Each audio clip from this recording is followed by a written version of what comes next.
Selamat datang kembali di channel Otamega TV, membahas seputar manga dan manhwa. Kali ini Mimin akan kembali melanjutkan alur cerita kembali dari Dunia Dewa, part ke-14. Tidak usah lama-lama, kita langsung aja ke alur ceritanya. Hari ini, di mana Kaisar Tian Yuan membawa ribuan prajurit dan orang yang bernama Sun Buping, wakil perguruan tinggi Singkong yang telah berkhianat, berniat akan menyerang perguruan tinggi Singkong. Namun mereka tak bisa masuk atau menyerang perguruan tinggi Singkong karena kepala perguruan tinggi yang bernama Moluo telah memasang formasi pelindung yang sangat kuat. Sehingga Kaisar Tian Yuan pun memerintahkan seseorang yang bernama Mei Buchen yang tingkatan kekuatannya satu tingkat di atas kepala perguruan untuk menghancurkan formasi pelindung itu dan memasang formasi besar pengorbanan darah yang mampu memblokir pemulihan hawa kekuatan orang-orang di dalamnya, namun memerlukan waktu 10 hari untuk menyerap habis hawa kekuatan orang-orang di dalamnya. Beralih ke asosiasi ramuan, terlihat King sangat marah, menghabisi orang-orang di sana dan mengambil benih iblis mereka lalu memurnikan benih iblis itu untuk memulihkan hawa kekuatannya. Setelah memurnikan benih iblis, King bergegas pergi ke perguruan tinggi Singkong karena sebelumnya orang asosiasi ramuan mengatakan Kaisar sedang menyerang perguruan tinggi Singkong untuk menanam benih iblis kepada mereka. Ketika sampai di perguruan tinggi Singkong, King terkejut melihat perguruan tinggi telah dikelilingi formasi yang sangat kuat. King pun berniat menghancurkan formasi itu untuk segera menyelamatkan para guru dan murid perguruan tinggi Singkong. Akan tetapi roh api segera menghentikannya, mengatakan jika formasi itu jika dihancurkan akan beresiko sangat tinggi, mengakibatkan orang-orang di dalamnya akan terluka parah. Dan jika orang yang membuat formasi itu dibunuh, orang-orang yang dengan hawa kekuatan rendah akan langsung mati. Sialan, ternyata formasi ini sangat berbahaya, kata King menimpali ucapan roh api. Tak berselang lama, tiba-tiba Sun Buping datang menghampiri King mengatakan dia bisa membantu King, tapi bukan menghancurkan formasi, melainkan masuk ke dalam formasi tanpa diketahui Kaisar Tian Yuan. Melihat yang datang Sun Buping, paman dari Hu Xiaomo yang dia bunuh, King bertanya, "Kau ini memiliki dendam kepada aku. Kenapa kau mau membantuku?" Sun Buping pun menjawab, "Aku bukan mau membantumu, lebih tepatnya aku ingin bekerja sama denganmu. Karena aku telah ditipu Kaisar setelah mengikuti kemauannya, dan juga aku tak suka dengan rencana Kaisar." Selain itu, Sun Buping memberitahu King yang memasang formasi ialah seorang leluhur darah yang bernama Mei Buchen yang ditangkap oleh Kaisar. "King, apa kau tidak aneh kenapa seorang leluhur darah bisa tunduk kepada Kaisar?" tanya Sun Buping. King yang mendengar itu menyadari sesuatu, matanya terbuka lebar. Apa mungkin? Seperti apa yang dipikirkan King, Mei Buchen tunduk kepada Kaisar karena telah ditanam benih iblis. Sehingga mau tak mau dia tunduk kepada Kaisar. Jika tidak, kapanpun kekuatan pelatihannya akan hilang ketika benih iblisnya diambil oleh Kaisar. Setelah itu Sun Buping pergi ke tempat Mei Buchen. Karena di sana ada Kaisar, Sun Buping memberikan secari kertas yang berisikan permintaan Sun Buping meminta membuka formasi di belakang perguruan untuk membiarkan King masuk dan dia bersedia memurnikan benih iblis di dalam tubuh Mei Buchen. Walaupun Mei Buchen kurang percaya, tapi itu adalah kesempatan satu-satunya lepas dari cengkraman Kaisar. Di sisi lain, King masuk ke dalam formasi dan setelah itu, formasi itu kembali tertutup. Walaupun Sun Buping telah membantunya, King berpikir tidak ada jaminan Sun Buping menepati janjinya. King memutuskan pergi menuju tempat kepala perguruan untuk membantu menembus alam bawaan agar bisa keluar dari dalam formasi ini. Di dalam perjalanan, King bertemu Wakil Liu yang sedang diserang pasukan musuh. Akibat hawa kekuatannya terhisap formasi ini, dia menjadi lemah. Hanya sekali serangan, Wakil Liu terhempas ke udara. King pun segera menangkapnya. Wakil Liu terkejut dengan kedatangan King, sekaligus senang melihat murid andalanya telah kembali. Tak ingin buang-buang waktu, King langsung menyerang musuhnya dengan api langitnya. Tak butuh waktu lama, pasukan musuh mati semuanya menjadi debu. Sebelum King menuju tempat kepala perguruan, King menunjukkan pil yang ia buat dan mengatakan, "Aku akan memberikan pil ini kepada kalian semua. Karena hawa kekuatan kalian melemah, gunakanlah pil ini jika musuh terlalu kuat. Dengan pil ini, mereka akan terbakar seperti tadi." Lalu King memberikan kantong penyimpanan berisi ratusan botol pil untuk digunakan Wakil Liu dan yang lainnya. Beralih ke kepala perguruan yang berada di Goa Api Lotus yang sedang berkomunikasi dengan jiwa ular es.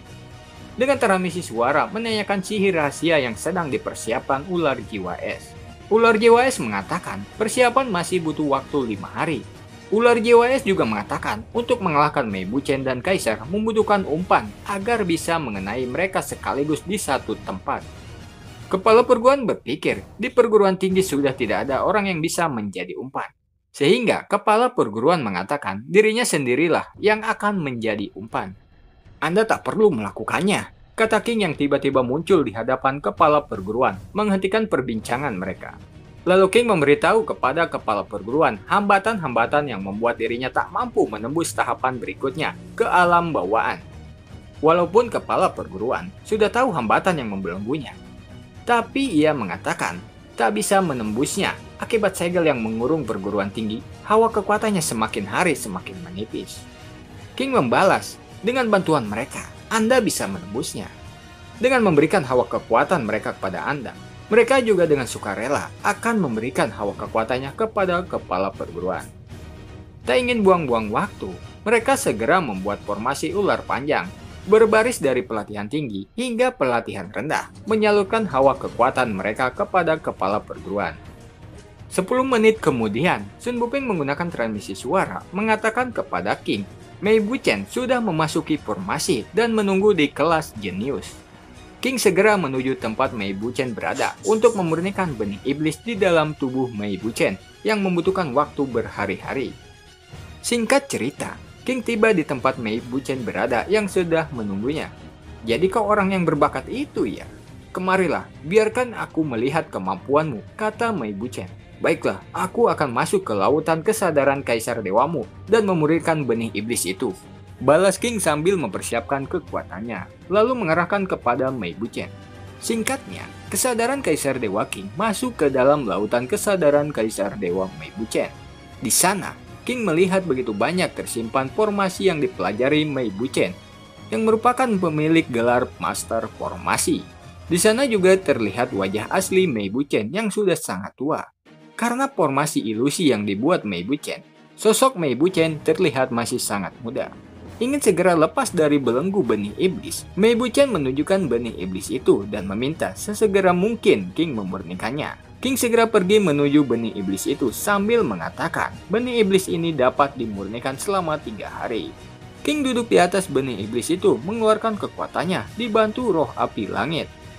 Singkatnya, dalam 1,5 hari aura iblis sudah hilang. Namun benih iblis itu masih ada. Sambil menunggu benih iblis sepenuhnya dimurnikan, Mei Buchen yang melihat King berbakat, dia menceritakan awal mula dia ditanam benih iblis. Jadi, beberapa bulan yang lalu, Mei Buchen mendengar kabar bahwa kepala sekte pedang langit yang luar biasa dengan cepat dia mampu naik ke tingkatan yang lebih tinggi tanpa hambatan.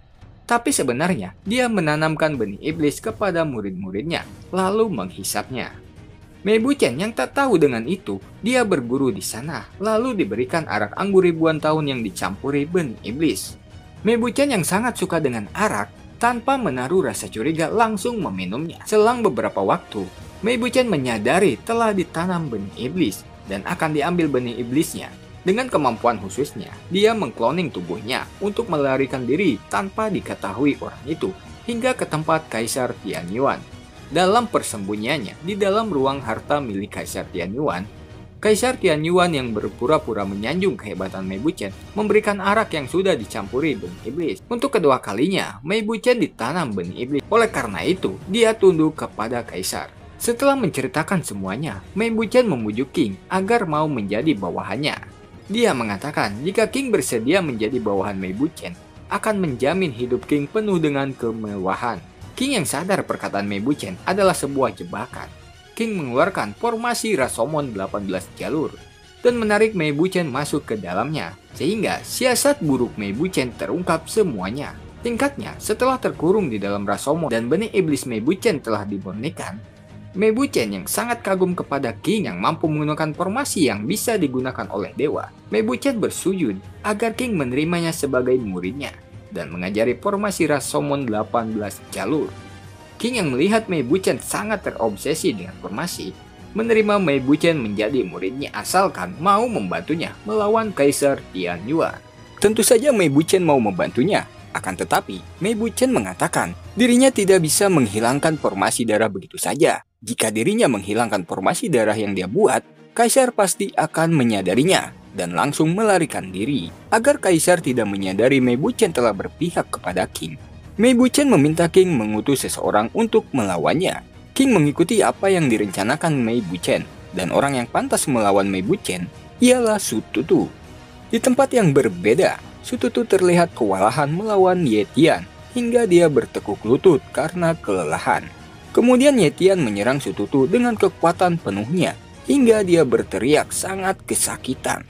Namun itu hanyalah sebuah ilusi yang dilihat oleh Ye Tian seorang. Karena sebelum Ye Tian menyerang Su Tutu, tanpa dia sadari, Mei Buchen telah memasang ilusi kepada Ye Tian. Sedangkan Su Tutu sedang diobati luka-lukanya oleh King.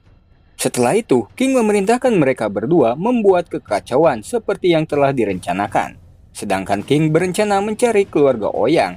Tapi sebelum itu, King membunuh Ye Tian yang masih terkena ilusi karena King memiliki dendam pribadi kepada Ye Tian. Lalu Mei Buchen dan Su Tutu saling menyerang satu sama lain dengan serius agar Kaisar tak mencurigainya. Pertarungan mereka pun terlihat oleh pasukan Yulin yang dibawa oleh Kaisar. Seorang prajurit yang melihat itu segera melaporkan kepada Kaisar. Dia mengatakan Mei Buchen dihadang murid suci hingga kewalahan dan tak bisa melarikan diri. Mendengar laporan prajurit itu, sesaat Kaisar sangat kesal. Namun kemudian Kaisar tenang kembali karena dia yakin orang-orang yang ada di dalam formasi darah itu cepat atau lambat akan mati, walaupun mereka sangat kuat. Beralih kepada King yang sudah sampai di tempat salah satu keluarga Ouyang yang sedang menjaga mata formasi yang Mei Buchen buat. Keluarga Ouyang dikenal sebagai keluarga pebisnis, hingga keluarga Ouyang menduduki nomor 1 dalam dunia perdagangan. Agar berpihak kepadanya, King menjanjikan keluarga Ouyang akan selalu menjadi nomor 1 dalam dunia perdagangan. Dan juga membantu memurnikan benih iblis yang berada di dalam tubuhnya. Di saat bersamaan, di tempat mata formasi darah lainnya, dua murid Sun Buping di perguruan tinggi Singkong menemukan gurunya sudah sekarat, tanpa mengetahui siapa yang menyerangnya. Mereka terlihat sangat sedih melihat gurunya sekarat.